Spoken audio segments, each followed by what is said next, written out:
We're kin, and we should unite against our common enemy.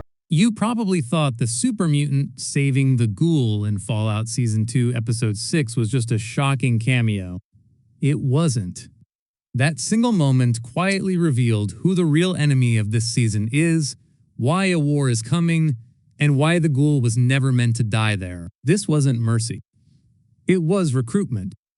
Before we get into the video, let's make one thing clear right away. If you think the Super Mutant saving the Ghoul in Episode 6 was just a cool cameo or a random act of mercy, you completely missed what Fallout just revealed about the real conflict of Season 2. You're gonna need friends. But if you won't join our kind... This video breaks down why the Super Mutant saved the Ghoul, who Ron Perlman is really playing within Fallout's lore, what this moment tells us about the Enclave, and how this single scene quietly announces that Season 2 is no longer about survival. It's about war. By the end of this video, that rescue won't feel surprising. It'll feel inevitable. Now let's talk about why this moment matters. In Fallout Season 2, Episode 6, the show does something deceptively simple. It saves a character. But the way it does that, who arrives, what he says, and what he represents, detonates one of the most important lore reveals in the series so far. The Ghoul is impaled, abandoned, and spiraling toward going feral. No one will give him the vials he needs to stay sane. Come on. Come on now. I need my vials. Fallout has never pretended this world rewards kindness. Survival is transactional. Help costs something. And when the Ghoul is left to rot, the show makes us believe this is just another cruel inevitability of the wasteland. Then something massive steps out of the dark. At first, the scene plays like horror. The metal pole snaps effortlessly. The Ghoul is lifted like dead weight, tied up and dragged across the desert. There's no music signaling relief, no reassurance. Fallout wants you afraid, because fear is the language of this world. Everything about the framing tells you this isn't a rescue, it's an execution, until the figure speaks. Inside a ruined church, the meaning of the scene flips completely. This wasn't an act of violence. It was a recruitment. The rescuer isn't human. He's a super mutant, played by Ron Perlman, and the line he delivers reframes the entire episode. There's a war coming, and we need you healthy. There's a war coming, and we need you healthy. That single sentence explains everything. The Ghoul wasn't saved because someone cared. He was saved because he's useful, because he's experienced, because he's survived long enough to become dangerous.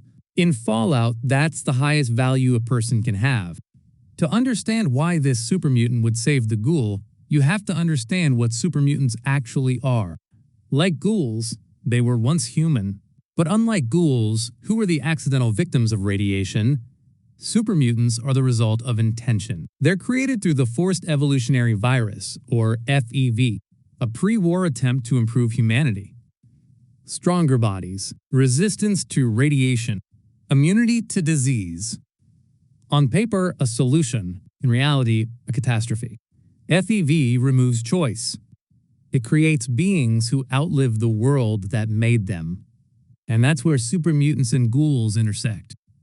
Both are products of human arrogance. Both are labeled abominations by the very people responsible for their existence. Abominations. Abominations! The difference is how they're treated afterward. Ghouls are ignored. Super mutants are hunted. Ron Perlman's super mutant understands this distinction perfectly. His intelligence, controlled speech, and long-term thinking suggest a West Coast origin. The show never confirms who created him, and it's important not to overstate this. But thematically, his ideology aligns closely with the legacy of the Master, the original figure who believed super mutants were the future of the world. Not monsters, not mistakes, but a unified race that couldn't destroy itself the way humanity did. That belief echoes throughout this scene. When Perlman's character talks about kin, he isn't just referring to super mutants. He's including ghouls. Every being humanity created, exploited, and then discarded. To him, the Ghoul isn't a freak or a tool. He's proof that the old world didn't just end, it failed. And that's why the Ghoul matters. The Ghoul represents something incredibly rare in Fallout's world. memory. He remembers the world before the bombs. He remembers who made promises, who lied, and who benefited when everything burned. In a coming war that isn't about territory but accountability, memory becomes a weapon.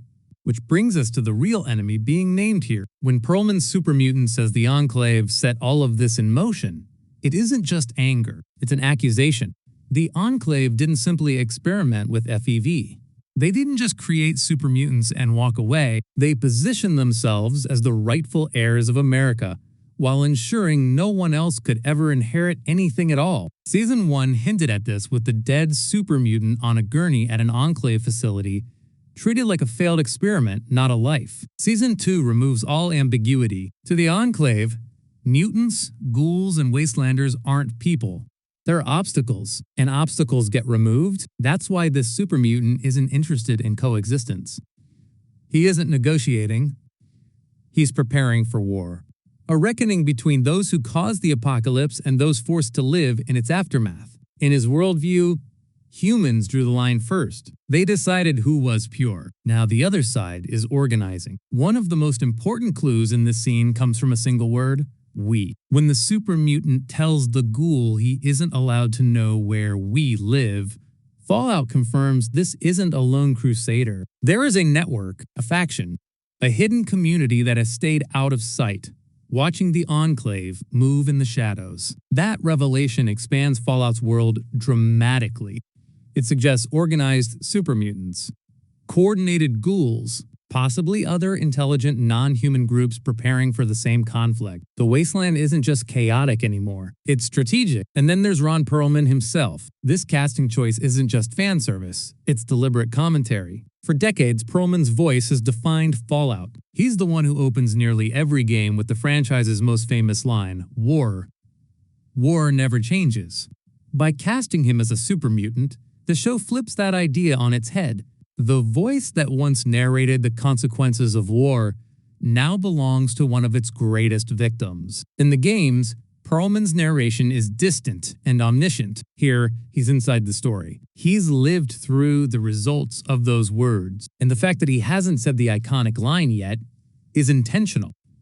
Fallout is saving it. When, or if, he finally says it, it won't be nostalgia. It'll be judgment.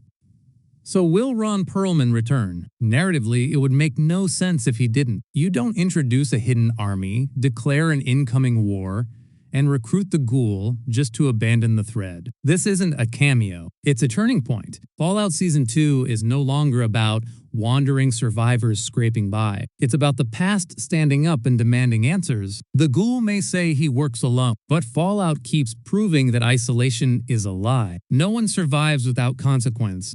And now the beings humanity tried to erase are done hiding. War may never change, but this time, the people fighting it remember exactly who started it.